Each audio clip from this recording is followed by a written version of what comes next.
Stories. The hunt for the California dance club shooter is over. Police found and surrounded the man they believe was responsible for the chaos. Find out what's known so far about him. Rioting breaks out in Atlanta over the weekend.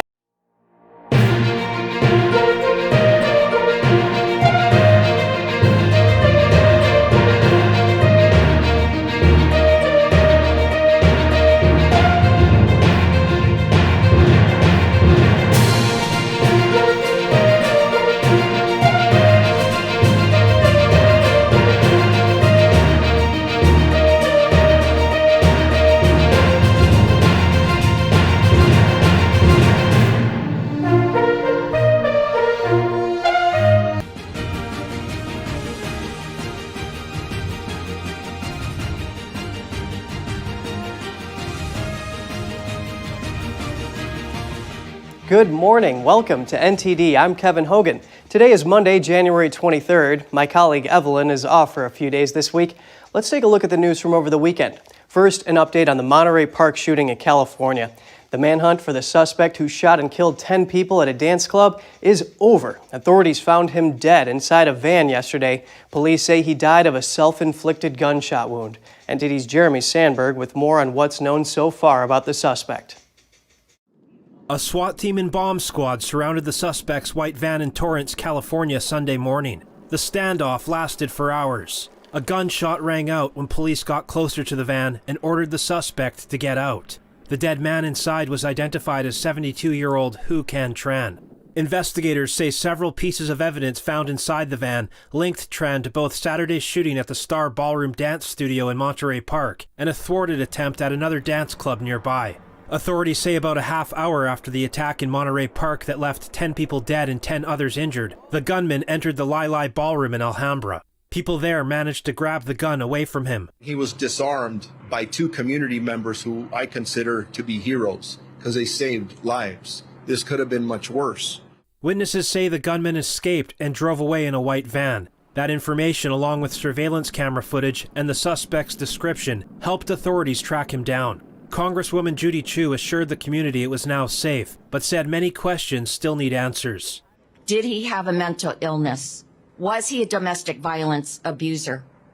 How did he get these guns? And was it through legal means or not? Tran's ex-wife says he was once a regular patron at the Monterey venue where she met him 2 decades ago. He used to give informal dance lessons there. The Los Angeles County Sheriff says the motive is still not clear. Jeremy Sandberg, NTD News. Another protest in Atlanta has turned violent over the proposed building of a police training facility. Someone set a police cruiser on fire during Saturday's rioting and smashed windows at a Wells Fargo bank. The rioters say they are upset about a fatal incident at a separate demonstration they held on Wednesday. A protester was killed after reportedly shooting a Georgia police officer. Demonstrators have spent months protesting the proposed building of the police training facility. Police say they found explosive materials and weapons while removing 25 campsites around the training center property. Authorities arrested 6 people during Saturday's riot, including on charges of arson and domestic terrorism. Meanwhile, in Boston, House Minority Whip Kathleen Clark's son, Jared Riley Dowell, who identifies as female, was arrested. He reportedly sprayed anti-cop graffiti and assaulted a police officer. Clark wrote on Twitter that this is a very difficult time in the cycle of joy and pain in parenting. In related news, freelance journalist David Peisner faced a wave of online criticism after questioning on CNN whether the rioting in Atlanta was violent. Fox News reported that his Twitter account shared a GoFundMe page in support of Manuel Tehran, who had allegedly shot at Georgia state troopers. The Justice Department searched President Biden's home in Delaware on Friday. They found more documents with classified markings. That's according to Biden's lawyer, Bob Bauer. Bauer put out a statement on Saturday night. He didn't specify the exact number of documents seized, but says 6 items with classified markings were found. Some date back from Biden's time as a senator. Others were from his time as vice president in the Obama administration. Bauer says some of Biden's handwritten notes were also taken. The search was conducted with Biden's lawyers ahead of time. His personal and White House attorneys were present for the operation. The president and First Lady were not there during the search. And Biden's current top aide, Ron Klain, is preparing to leave the job in the coming weeks. The president has reportedly decided who his next chief of staff will be. That's according to people familiar with the matter who spoke on condition of anonymity. They say they're not authorized to discuss publicly Biden's plans before an official announcement. Klain spent more than 2 years as Biden's top aide. The sources say he's planning to step down after the State of the Union address in February. Biden is expected to name Jeff Zients to replace Klain. Zients ran the administration's response to the COVID-19 pandemic at the start of Biden's term. Zients is known as a consultant with more business experience than political background, but he does have managerial expertise in both the private sector and government. He was the director of the National Economic Council during the Obama administration and acting director of the Office of Management and Budget. He also served as a top executive at a Washington consulting firm. Arizona Governor Katie Hobbs says illegal immigrants at border communities will continue to be moved out of state under her watch. A contract signed on January 14th says the busing program will be expanded to chartered flights on a 737. Hobbs says the program, started by former Republican Governor Doug Ducey, has merit, although she says it needs review to make sure it's effective. President Biden and other Democrats have called the practice cruel and politically motivated. Hobbs says it provides support to border communities. One difference Hobbs wants to make is sending migrants to their final destinations instead of transporting them to so-called sanctuary cities like New York and Chicago. Spokespeople for Hobbs say this is to have them meet up with their sponsors. They added they are looking at all travel options and trying to find more cost-effective ways. Rochelle Silk Richardson is questioning the manner in which her sister Lynette Diamond Hardaway died. The two made up the conservative commentary duo known as Diamond and Silk. Here's Richardson at a press conference. Don't you dare call me a conspiracy theorist, because I saw it happen. I saw how it happened. I was there when it happened, and it happened suddenly. I want America to wake up and pay attention. Something ain't right. It's time to investigate what's really going on here and get some answers to why are people falling dead suddenly. Richardson says she and her husband performed CPR on her sister until the ambulance arrived. She says EMS did everything they could. Meanwhile, Representative Marjorie Taylor Greene reacted on Twitter. She is calling for a, quote, immediate investigation into COVID vaccines and the dramatic increase of people dying suddenly. NTD recently published an article from the founder of the spiritual practice Falun Gong, Mr. Li Hongzhi. The article is translated from Chinese. It's called How Humankind Came to Be. Mr. Li says it contains an urgent message for the world's people and authorized NTD to publish the article. He says the contents disclose carefully guarded heavenly secrets. He talks about why the world is in such chaos these days and the importance of morality and virtue. He also delves into the meaning of human life, creation, and the stages of the universe. You can come to your own understanding of the deeper meanings by reading it. The article can be found on NTD.com. And coming up, the latest development, Germany might give its approval for Poland to send tanks to Ukraine. And General Motors has announced it will invest almost $1 billion across 4 of its plants. The company says the investment will facilitate development of new SUV engines as well as electric car components. Get the details after the break.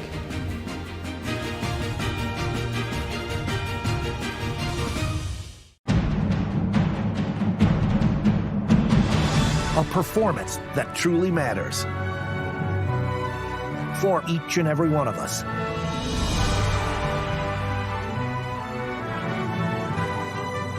This is what you've been waiting for. See it at least once in your lifetime. Get tickets now at shenyun.com. This is Stephen K. Bannon. I urge you to protect your savings from inflation by diversifying into a physical gold IRA from Birch Gold Group. Simply text the word NTD to 989898 and you'll get a free info kit on gold IRAs explaining everything.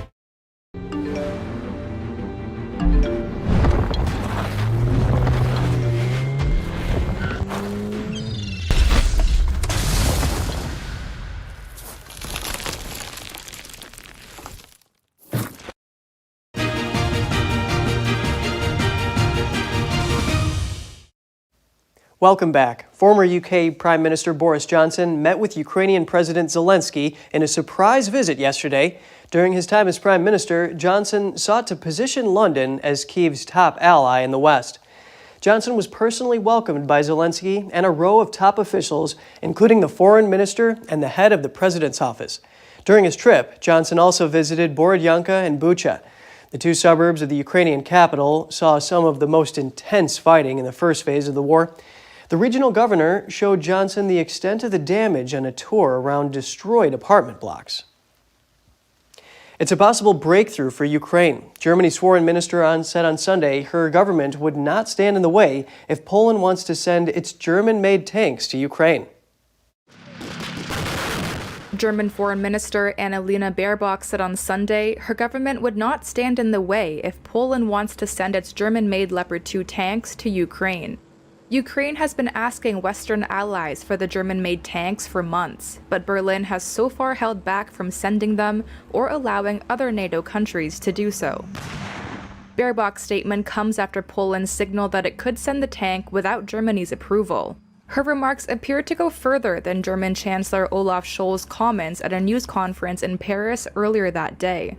Scholz said that Germany will not slacken support to Ukraine and will continue to act as long as necessary, but that all decisions on weapons deliveries will be made in coordination with allies, particularly the United States. Germany has faced mounting pressure to send Leopard 2 tanks, which is considered one of the West's best, to Ukraine. Western allies met Friday to discuss the issue, but did not reach a decision. The Kremlin spokesman said on Friday that Western countries supplying additional tanks to Ukraine would not change the course of the conflict, and that they would add to the problems of the Ukrainian people. French President Emmanuel Macron said he did not rule out the possibility of sending Leclerc tanks to Ukraine. He added that the move would have to be coordinated with allies such as Germany over the coming weeks. Outgoing Prime Minister Jacinda Ardern's Labour Party has lost its shine with New Zealand's farmers and other rural voters. That will be a major challenge for her successor. Here's more. I think we'll call it a day. Abroad, Jacinda Ardern was a global icon for left-leaning politics and women in leadership. But domestically, the outgoing Prime Minister struggled to connect with rural New Zealand. As a result, her party's popularity has plummeted, a major challenge for Chris Hipkins, who is set to replace her as leader of the Labour Party and the country. Farmers and rural voters say reforms by the Labour Party, meant to improve the environmental impact of farming, are costly and ineffective, and will make their products less competitive. Scotty Bright is the Auckland representative of a farming lobby group called Groundswell. He says a government proposal that farmers pay for methane emissions from their sheep and cows is among unworkable regulations. This emissions tax, the fart tax, it's going to mean, like all these cattle here, it's going to mean about $330 per head.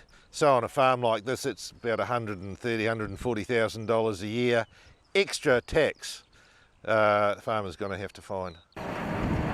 New Zealand farmers are some of the most efficient in the world. They receive minimal subsidies but compete with top economies due to good practices, good farmland, and a climate amenable to year-round agriculture. Most New Zealanders live in urban areas, but farming is key to the economy in a country with 5 times as many sheep as people. Ardern made the shock announcement on Thursday that she was resigning, saying she had no more in the tank. I think the worst thing would be that they didn't seem to listen to the farmers. It appeared that they were in their own bubble, and they didn't really know the facts that the farmers, what the farmers deal with on a daily basis. Part of her burnout may also have been caused by rural New Zealanders falling out of love with her. Ardern won over rural voters with her effective go hard, go early approach to lockdowns and sealing the border. That allowed her to form the first single-party government since New Zealand adopted proportional voting in the 1990s. But tractors and pickup trucks have descended on Parliament in nationwide protests against Labour's reforms, as that vote has now largely swung back, angered at Labour's efforts, which also include plans to reduce water pollution from fertilisers and animal waste, change the leases on high country ranches, and overhaul water systems. General Motors says it will spend more than $900 million to update 4 of its factories. The company has allocated the bulk of the money to an engine plant in Flint, Michigan. It intends to build the next-generation V8 for big pickup trucks and SUVs at the location. Factories in Rochester, New York, Defiance, Ohio, and Bay City, Michigan will also see investment.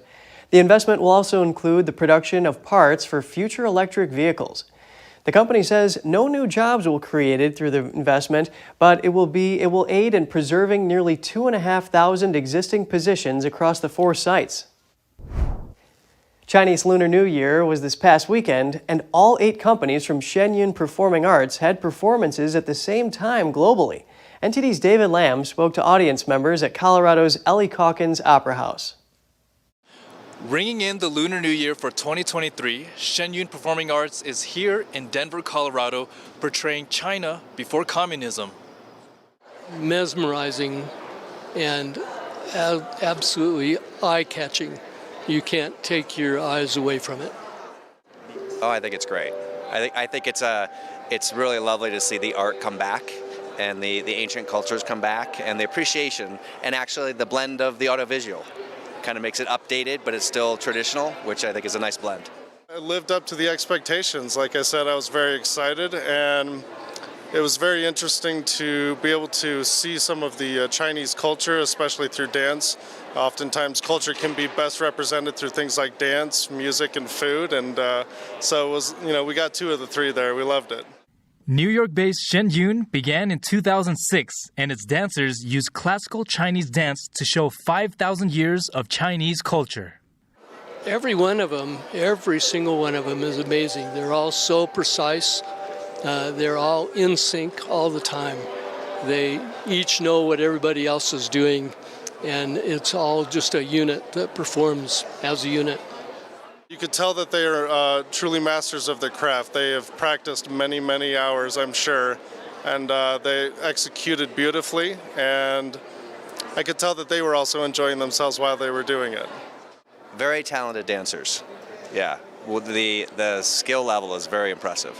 Yeah, it's hard if you really pay attention to it and see what they're actually doing, because there's so much moving, but you actually look at the technique, it's pretty impressive. I was a gymnast for many, many years, and the stuff they do is very impressive. The artists achieve this through expressing traditional Chinese values and culture, inspired by faith in the divine.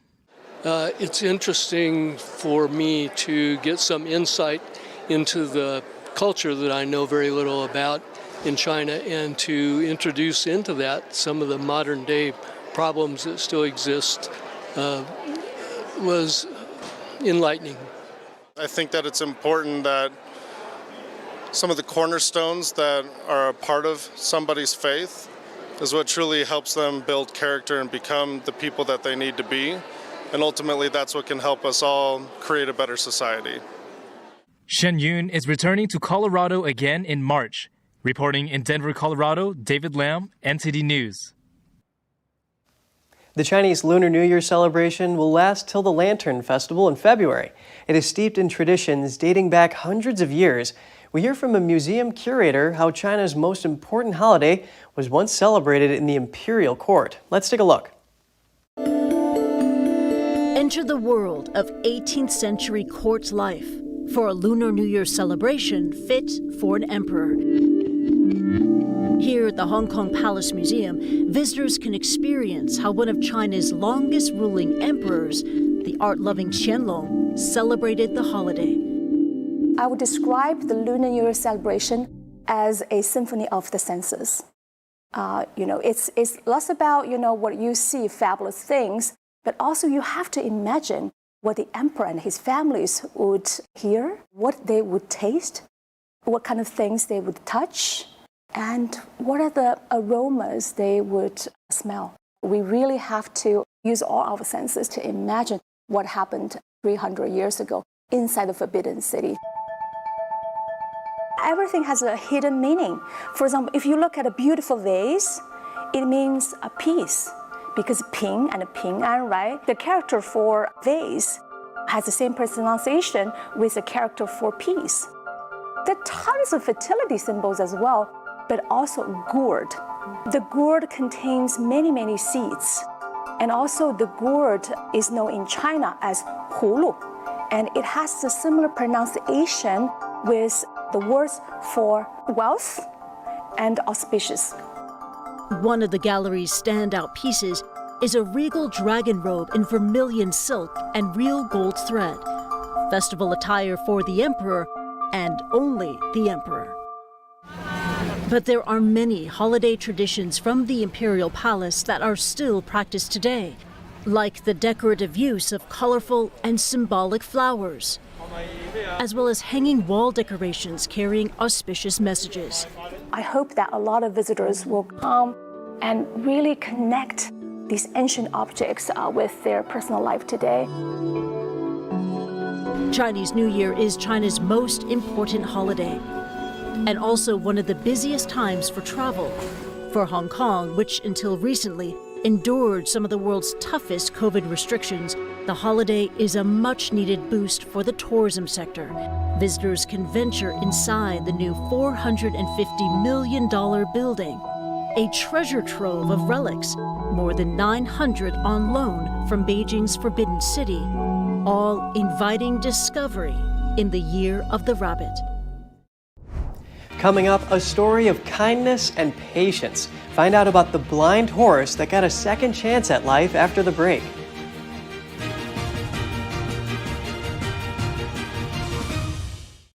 The Fixture Pioneer, CGM. Professional AI intelligent fixtures.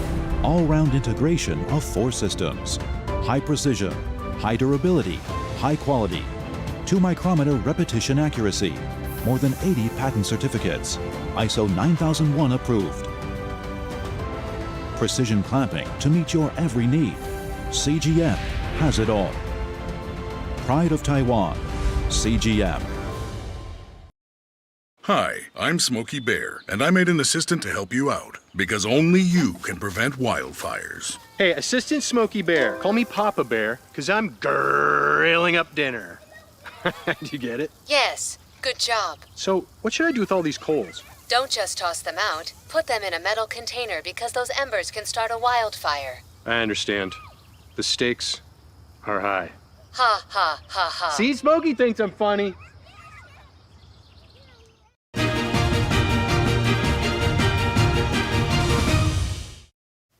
Good to have you back. When a horse lost his eyesight, instead of sending him to a butcher house, his owner trained him and helped him achieve greatness. But it took an enormous amount of patience and perseverance. Let's take a look. The life of a blind horse could be limiting or even tragic. But Endo, a 22-year-old blind horse, defied the odds by breaking 3 Guinness World Records. His owner, Morgan Wagner, never expected such achievements, but her undying support gave him a new life with new possibilities. I never had a goal for Endo. My original hope was just for him to be happy in his stall eating food. Anything other than that was just a bonus. Wagner raised Endo since he was a baby. After he lost his eyesight, she felt the need to help him regain as normal a life as possible. But training the now blind Endo was difficult. When he first went blind, there was one thing I wasn't expecting. It was dizziness. When he went completely blind, he would get dizzy when we did circles. So we put a lot of work into that. I think that was the biggest obstacle. Wagner had no experience training a blind horse, and neither did other trainers. So she developed a new way to train Endo after discovering the power of voice cues. So if I want a part of his body to move, when I make a sound, then I just tap with the stick until he moves. And then a reward, and then I put it to voice cue, and he knows maybe 40, 50 words right now. Because Wagner had no expectations for Endo, she let him pick the pace. After he got one thing mastered, we would go on to the next, and then we wound up jumping without stopping for the record. So yeah, just keep trying, but slowly. After years of patience and perseverance, Wagner's efforts finally paid off. Now I just turn him out and he takes care of himself. Additionally, Endo earned recognition from Guinness World Records for his exceptional abilities. Highest free jump by a blind horse, fastest time for a blind horse to weave 5 poles, and most flying changes by a horse in 1 minute, meaning changing the direction of his front and hind legs simultaneously.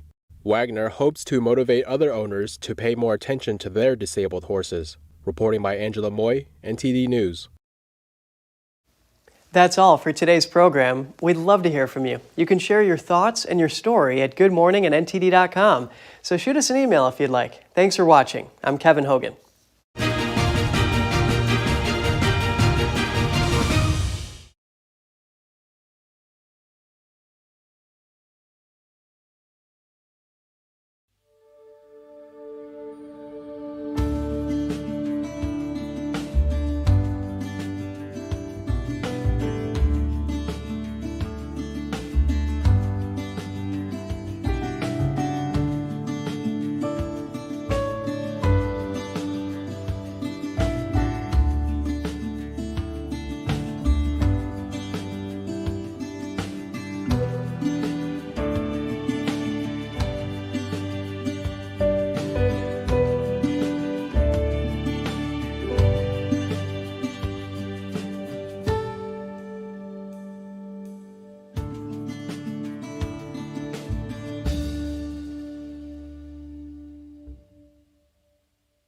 According to ancient Chinese medicine, purslane is considered a medicinal herb and is used to help lower cholesterol.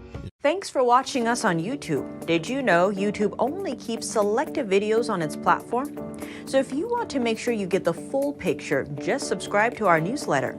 Go to newsletter.ntd.com and sign up. It's free.